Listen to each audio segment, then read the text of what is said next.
Ed, what do we know about why Trevor Milton has resigned?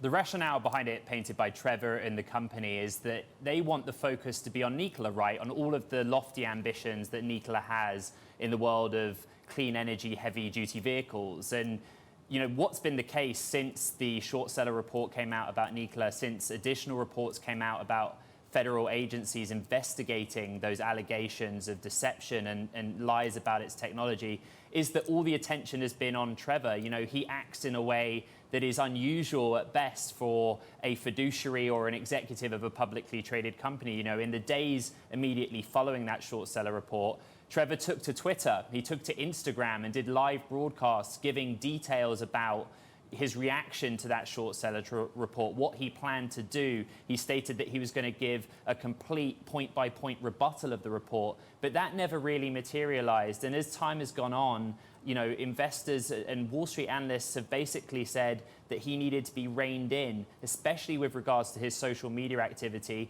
The company's chief executive officer, Mark Russell, and CFO Kim Brady have been on this charm offensive tour, appearing at virtual conferences, analyst days, trying to explain the company's position. They've obviously answered questions about the allegations raised in the report, and they've played them down and said that right now we're all focusing on our core technologies. And that was very much what was in the statement on Sunday night. It's that now is a time for execution, and Trevor is stepping away from the company to shift the focus away from him and what he has to say back onto what it is that Nikola is trying to do.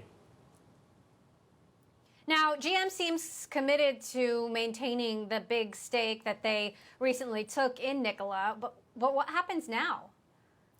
Well, Steve Gursky, who was a board member anyway, but as we reported last week, was kind of the key architect of that deal with Nikola, takes over as chairman of the board. And as you said, GM came out today in defense of the deal. They say that they want to close the transaction. And if you read across what Wall Street analysts have to say, it is simply that Nikola must focus on execution. You know, on paper, Nikola has a strong business plan, right? It has reputable, experienced partners in General Motors. In Europe, it plans to build its battery electric truck starting next year, semi-truck with Iveco, an experienced and respected heavy truck brand. And it also partners with Robert Bosch on the technology side. And there are a few companies in the world as big as Robert Bosch when it comes to developing different technologies. So that's what Wall Street's calling for them to execute.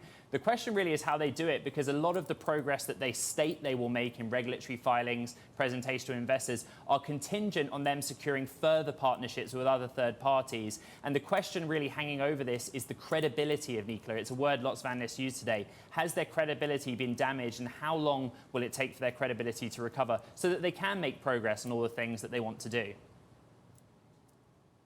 Now, I do want to move on to Tesla Battery Day happening tomorrow. Obviously, huge expectations. Elon Musk just tweeting a few minutes ago, perhaps trying to manage expectations, saying, important note about Tesla Battery Day unveiled tomorrow. This affects long-term production, especially Semi, Cybertruck, and Roadster, but what we announced will not reach serious high-volume production until 2022. Then he goes on into some more detail about how they still see significant shortages in 2022. Quickly, Ed, we've got about 30 seconds. What are you expecting?